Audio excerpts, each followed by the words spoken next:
Hi, I'm community expert Jane Wood-Chambers. Join me in the Opogo app to find out about my 5 top tips for teaching in the early years foundation stage. Tip number 1, know the early years foundation stage framework. Know what you should be teaching and when you should be teaching it. Spend time to read and digest the document. It explains to you very clearly what you should be teaching, when, and at what time of the year. Work out what you need to do with your team to ensure that the provision in the setting is there and you relate it and teach it explicitly from the framework. Tip number 2.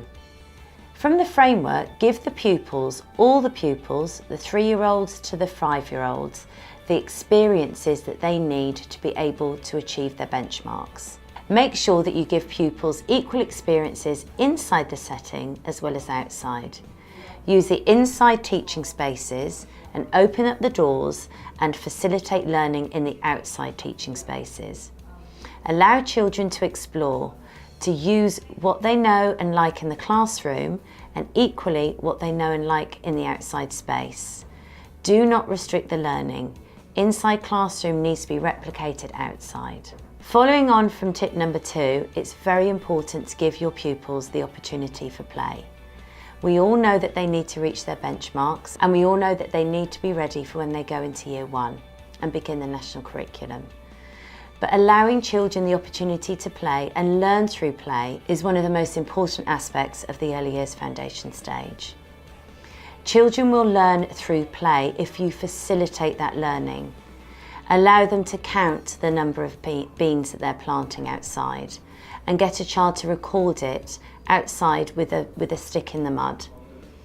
Let children know that they are discreetly learning. Explain to them that we're going to be planting flowers today, but we're going to be thinking about what they need to grow, how many we're going to be planting, and then how we're going to look after it. And we'll write that up on an instruction card afterwards.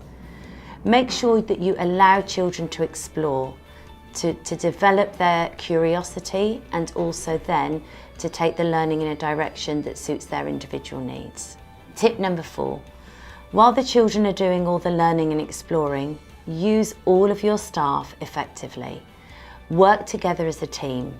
Plan together, assess together, and then make sure that you set targets for the children and for your setting also together. Observations of children learning when they have those light bulb moments is key because you need to justify how you've come to the conclusion that a child has achieved one of their goals. Make sure you develop systems that are sustainable and use your staff in the planning meetings to develop these systems.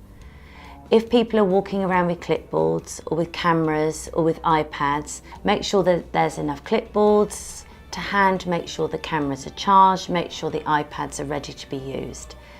Using post-its, make sure that the observations and their recording are easy and accessible for everybody and that everyone knows what they're looking for.